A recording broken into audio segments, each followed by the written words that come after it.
So I'm basically going to talk about a project that we've been running at Sun Microsystems Research Labs for the last 2 years.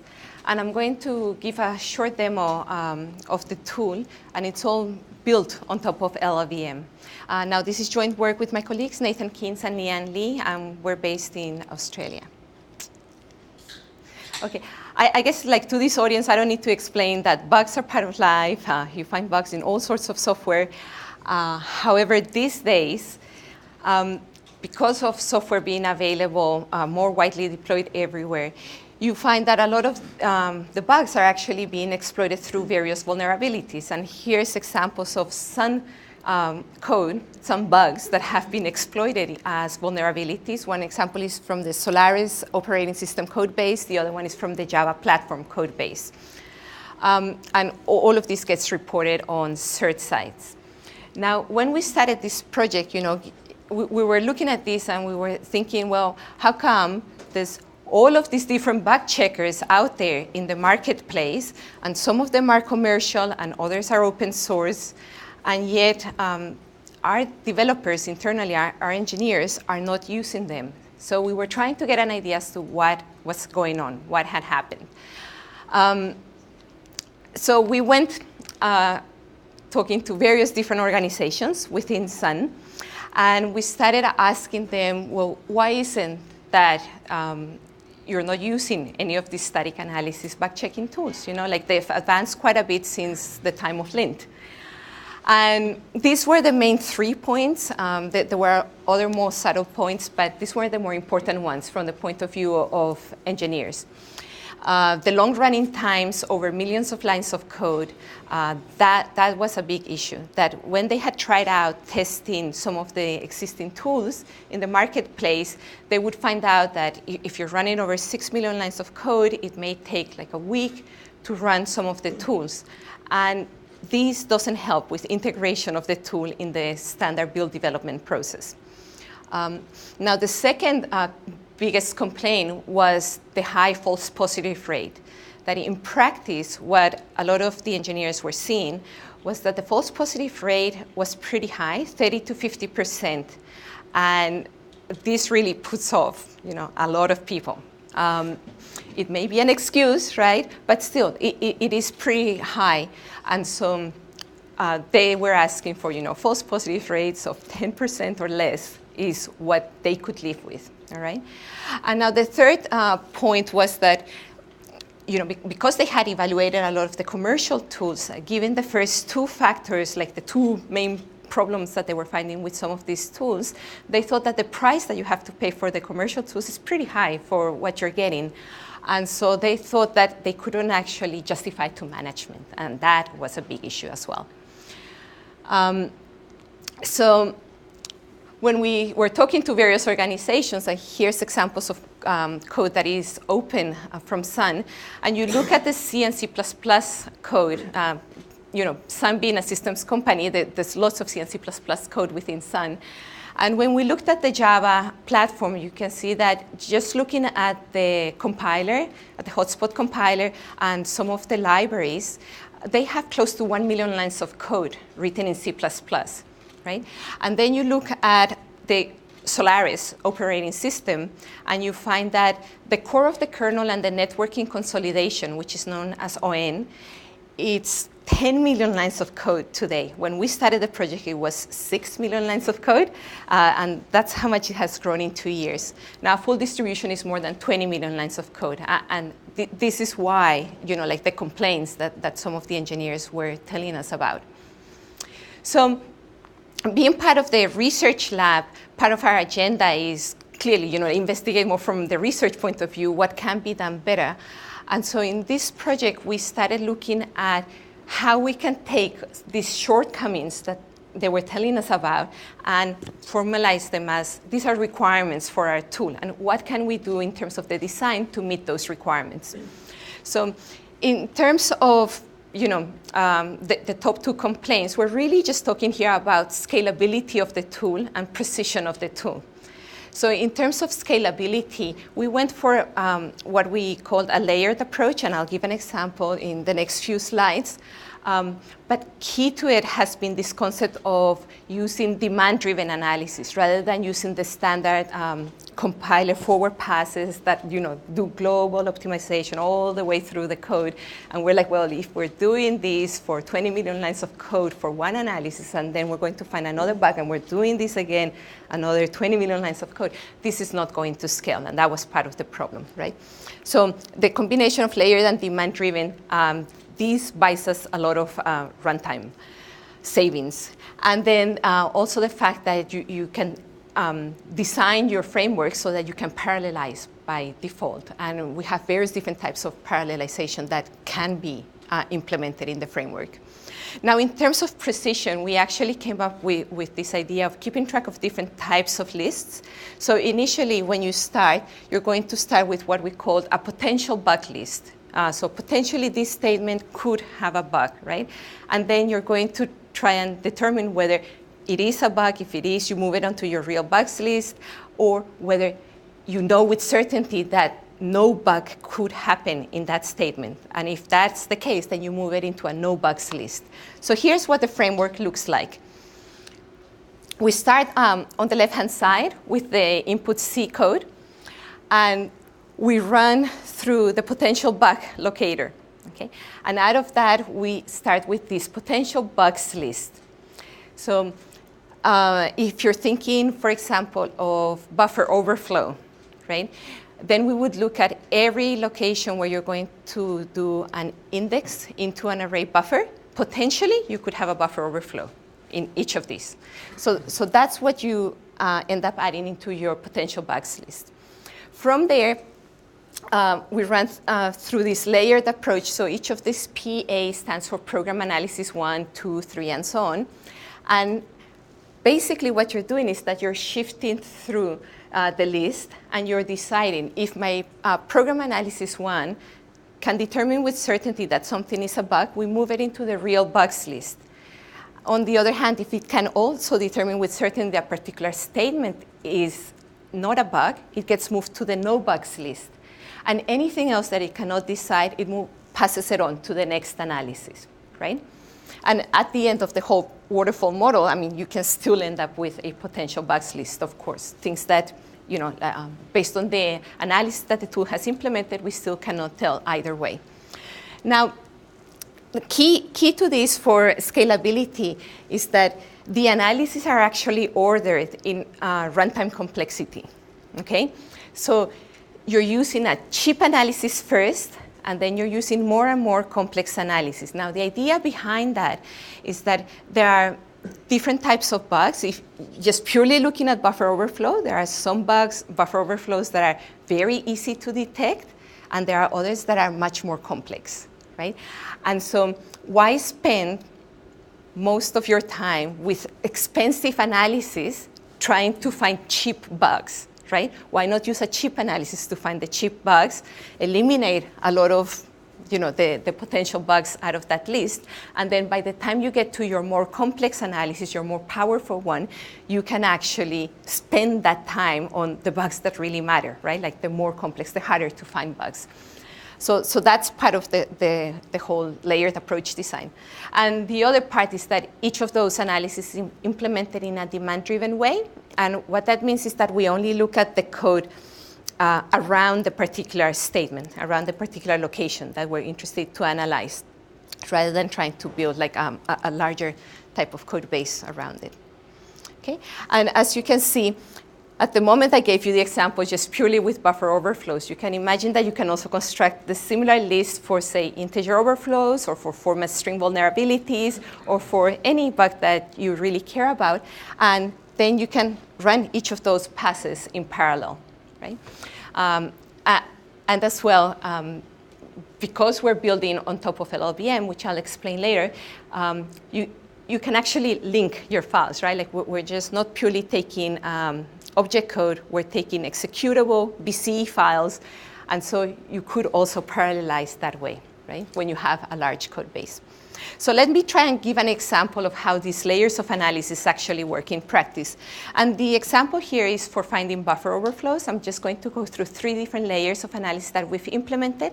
And the example is pretty simple, purely for explanation purposes. We have two different buffers here. One is a statically allocated array of 100 bytes, 100 characters, and the other one is a dynamically allocated array. Okay?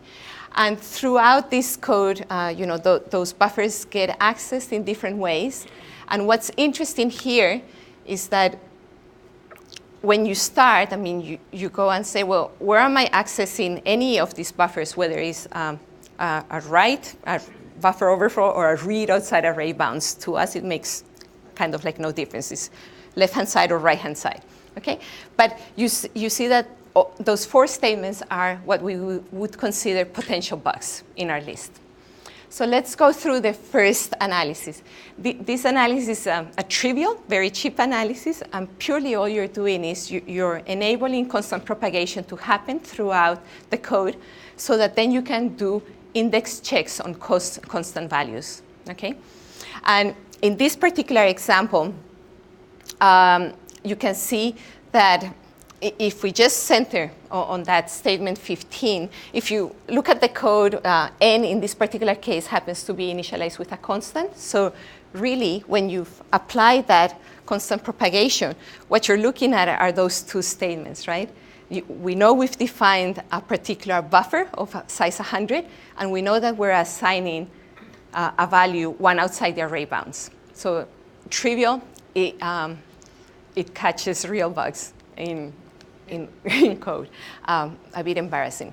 Now, partial evaluation, we have a variation of the standard partial evaluation analysis, and this one applies to arrays that have constant bounds, okay? Now, in this case, you can see that we're going through a loop, and what we're doing in this case is that we're saying, okay, we have a buffer with indexing with value I, so what we want to do is whether I is going to be outside of the bounds of the array, okay? So we need to just find the statements that I is depends on. In this simple loop, it only happens to depend on line 12, okay, statement 12 and that close bracket. So that's what we get at the other end, right? We have statements 12 and 14, which is what we're really depending on. And then the code for the access of that array gets modified to basically represent the check, the bounds check that we're interested in addressing, right? And so if that index is less than 0 or greater than 99, we know that it's going to return true, as in, otherwise it's going, if it goes through the whole loop, it's going to return false. Now, partial evaluation relies on the fact that you need to interpret the code, like run it in some form. And so we just use the LLVM interpreter to run it. And you get your answer very quickly. And then you can optimize it with the JIT compiler, and it takes almost no time, right, to apply this transformation. So that's an example of a more complex analysis, right? Now, our third analysis is symbolic analysis. And in this case, we're trying to look at this piece of code that is based on a dynamically allocated array, buff2. And this particular array is being allocated with n, which comes from some user input. Okay? So we don't know the actual size. It's not a constant bound. And so we're going to look at statement 20. And for symbolic analysis, what we're doing is to symbolically represent the value that index I could have. Okay? That's what we're interested in determining. So if we build, like our subset of the code, demand-driven, I've rewritten the example just to make it a little bit simpler to understand in terms of how the loop works, right? But basically, what we're looking at is that we have I depends, let me go back to this one. We have I depends in this for statement, but I also depends on n because n is not constant. N comes from here, right? So we need to have that information. But we also need to know the possible size of this buffer, right? So in this case, we actually need those two dependencies on both of those values. So dependency for buff2 is basically the location where they did the malloc, right? And it's the same n. So if we expand that loop, we end up with this type of equivalent code. And what we're doing is that on the right-hand side, we're computing the symbolic values for the different variables. So in symbolic representation, we can say, okay, if we have value n, it comes from user input, we don't know what it could be, we're going to represent it just with values n, uppercase n, okay? Minimum bound and maximum bound at this point in time. Now, I get set to 0, so the possible values are from 0 to 0. When we come here, we're going through this while loop, right? If you have a while loop, then this value of I has a control dependency on this predicate.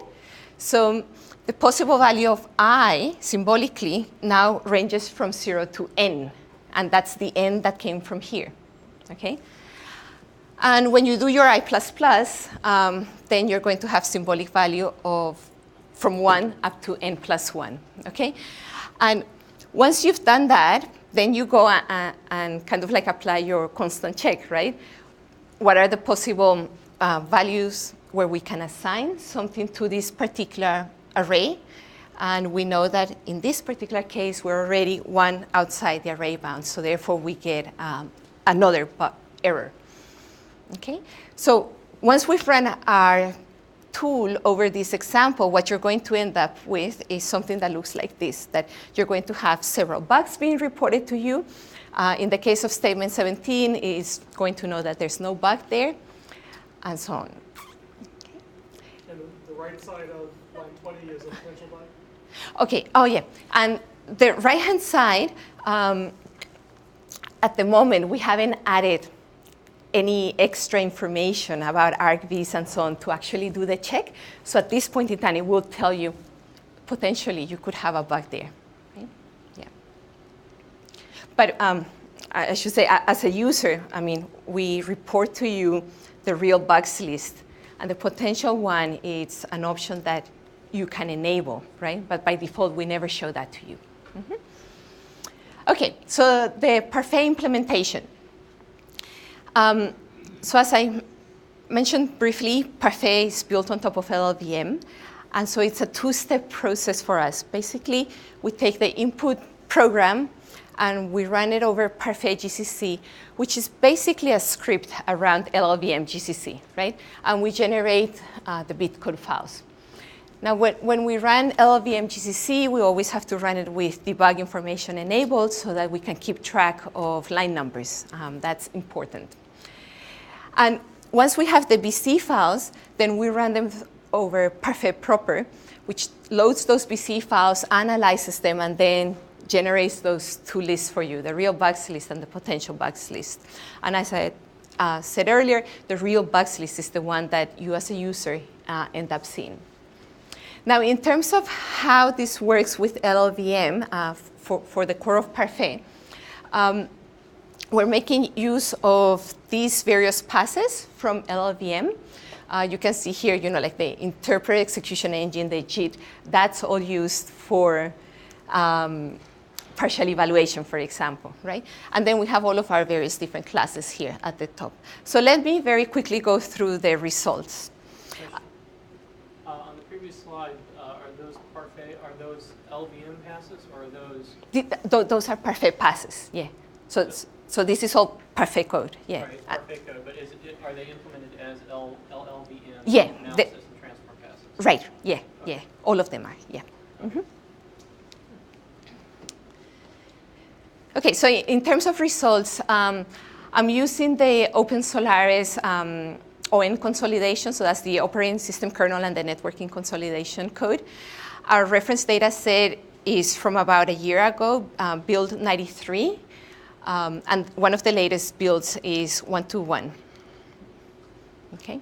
Now, in terms of performance, I'm giving you times on an Opteron machine, and the times are for various different builds. So we're trying to understand like the Parfait GCC overhead as well as the Parfait cost per se. So a normal Solaris build builds with 2 compilers, with the Sun Studio compiler and the GCC compiler, and that's 364 minutes. If we add Parfait GCC to that standard build, we end up with 534 minutes, okay? So it's roughly the same in terms of overhead as a compiler, right? And then we run the Parfait analysis, and that's 21 minutes over this code base. Now, this was built 1-to-1, which is 10 million lines of non-commented C code. And that was checking buffer overruns, reads and writes, memory leaks, format string type mismatches, okay? For accuracy results, we actually take all of the reports that Parfait produces in the real bugs list, and we manually determine whether they're true or not, okay? And so, you know, initially this was simple to do because you have analysis like the constant one, okay, told us about 50 errors. Well, you can go and check. But once, you know, like Symbolic Analysis came online, it was like, now it's reporting 300 errors, and we're like, okay, now we have to verify them. But it's part of the process in knowing where our accuracy stands, okay? And so at the moment, this is data like two weeks old. You can see that our TP stands for true positive, so the bugs that we're reporting that are correctly being reported, so they're real errors in the code base. And FP stands for false positive, so bugs that we're reporting that are not real bugs in the code base, okay? And due to theoretical limitations with the analysis, you're always going to have a certain percentage of false positives. Yep? If something reports depends on the input, like RC or V value, Mm-hmm. Do you consider as a true positive or false positive? If it's input dependent, for example. No, if it's input dependent, and we can, so with Symbolic, there are certain things that you can determine if it's input dependent, right? But if we cannot determine with any certainty, we don't report it as an error, right? So it's only the things where we have certainty, the ones that get reported as real bugs. Yep. So if you look at that data, the false positive rate is below 10%, which is what our engineers were asking for. Yeah. When you say certainty, it sort of depends on what you mean. Mm-hmm. If I have something which could overflow if I have a certain input, and there definitely exists an input that could make it overflow, that's certainty that it could be a bug, right? Even though there could be an input which doesn't overflow, there definitely could be, there exists one that does overflow it, that's certainty, correct? Yes, so that really depends to, okay, so if you're going to report bugs like this, right, then you need to give a hint to the user, right? Like you cannot report as, this is always a bug, right? Because the user would then say, there's some inputs where it's fine and there's other inputs where it's wrong, right? You don't always know what the inputs are constrained by. No, I'm asking her, Yeah. I'm just asking what are you, if there exists an input where this overflows, is that definitely a bug? At the moment, no, because no. It's a false negative, if you will. Exactly, it becomes a false negative at the moment. Yeah. Because it'd be conservative. False negative is bugs that you miss. That's bugs that you miss. Called real. Wait a minute. Yeah, exactly. It depends on the sentence that what I'm trying to get at is, what is the sentence that defines a bug? Because for me, if there exists an input such that this my program fails, that's definitely a bug. Right. And you're saying you're treating it as not definitely. Yeah, but other engineers will say, well, that's not always a bug, and therefore you should not highlight it as this is a bug, right? So give me an input that would cause a seg fault, that's still not definitely a bug, because not all inputs cause a seg fault. Right, we can talk of this offline, right? I have 4 minutes to finish the presentation. Anyway, when we looked over other operating system kernels, basically, we were trying to see whether we had implemented anything that was too Solaris specific kind of thing. But in practice, you can see that based on the results, runtimes are roughly the same based on the code sizes. The interesting thing here is that device drivers have an order of magnitude larger number of bugs compared to the core of the kernel, and that's to be expected. The other interesting thing is that Linux has a much larger code base. However, the bug density is not as large as the other two kernels. And that, we believe, is because Linux has the benefit of 2 scans already done over their code base using the Coverity tool. Now, in terms of the user interface, we have both command line and graphical user interface. We tend to report things in a way that we're trying to help the user understand, right? Like what's going on. And in this particular example, I'm showing you a bugs view of everything that was found over the ON code.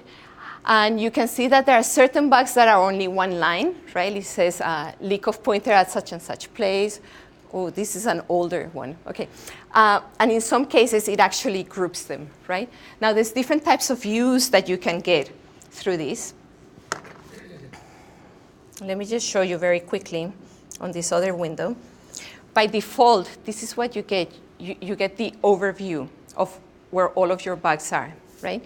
And at the moment, like for this particular run, we were purely running memory leaks and buffer overruns. Now, you're seeing the view based on types, on bug types. You can also see it based on different files. You could also see it in a cloud tag so that you can more quickly visualize where your bugs are, right?